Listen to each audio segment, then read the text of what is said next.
ಯೇಸು ಕ್ರಿಸ್ತನ ಪರಿಶುದ್ಧ ನಾಮದಲ್ಲಿ ನಿಮಗೆಲ್ಲರಿಗೂ ಕೂಡ ವಂದನೆಗಳು.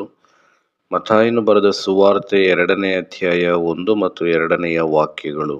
ಅರಸನಾದ ಹೇರೋದನ ದಿನಗಳಲ್ಲಿ ಯೂದಾಯ ಸೀಮೆಯ ಬೆತ್ಲೆಹೇಮ್ ಎಂಬ ಊರಲ್ಲಿ ಯೇಸು ಹುಟ್ಟಿದಾಗ ಮೂಡಣ ದೇಶದ ಜೋಯಿಸರು ಯೆರೂಸಲೇಮಿಗೆ ಬಂದು, ಯೆಹೂದ್ಯರ ಅರಸನಾಗಿ ಹುಟ್ಟಿದವನು ಎಲ್ಲಿದ್ದಾನೆ?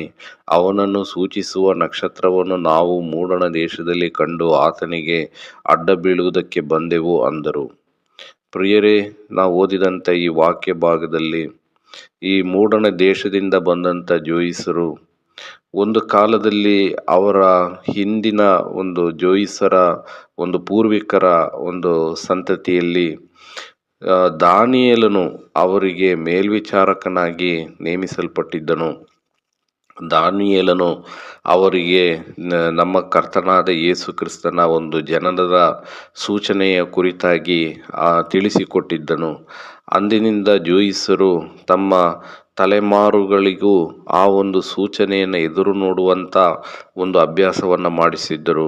ನಮ್ಮ ಕರ್ತನಾದ ಯೇಸು ಕ್ರಿಸ್ತನು ಬೆತ್ಲೆಹೇಮಿನಲ್ಲಿ ಹುಟ್ಟಿದಾಗ ಈ ಜೋಯಿಸರು ಆ ಬ್ಯಾಬಿಲೋನ್ ಮೂಡಣ ಪ್ರದೇಶದಿಂದ ಯೇಸು ಕ್ರಿಸ್ತನನ್ನು, ಆ ಮಗುವನ್ನು ಆರಾಧಿಸುವುದಕ್ಕಾಗಿ ಬಂದರು. ಬರುವಾಗ ಚಿನ್ನ, ಧೂಪ, ರಕ್ತಬೋಳವನ್ನು ತೆಗೆದುಕೊಂಡು ಬಂದರು. ಈ ಚಿನ್ನವು ಯೇಸು ಕ್ರಿಸ್ತನ ವ್ಯಕ್ತಿತ್ವವನ್ನು ಮತ್ತು ದೈವತ್ವವನ್ನು ಸೂಚಿಸುವಂಥದ್ದಾಗಿದೆ. ಧೂಪವು ಆತನ ಪರಿಶುದ್ಧತೆಯನ್ನು ಸೂಚಿಸುವಂಥದ್ದಾಗಿದೆ ಮತ್ತು ಆ ರಕ್ತಬೋಳವು ಆತನ ಶಿಲುಬೆಯ ಮರಣವನ್ನು ಸೂಚಿಸುವಂಥದ್ದಾಗಿದೆ.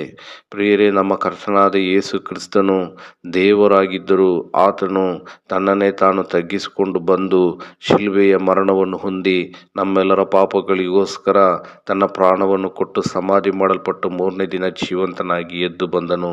ಪ್ರಿಯರೇ, ನೀವು ಈ ದಿನ ಯೇಸು ಕ್ರಿಸ್ತನಲ್ಲಿ ನಂಬಿಕೆ ಇಡುವುದಾದರೆ ಆತನು ನಿಮ್ಮ ಪಾಪಗಳನ್ನು ಪರಿಹರಿಸಿ ನಿಮ್ಮನ್ನು ತನ್ನ ಮಕ್ಕಳನ್ನಾಗಿ ಮಾಡುವನು.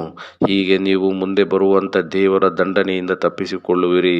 ಹಾಗಾಗುವಂತೆ ದೇವರು ತಾನೇ ನಿಮ್ಮನ್ನು ನಡೆಸಲಿ ಎಂಬುದೇ ನಮ್ಮ ಪ್ರಾರ್ಥನೆ.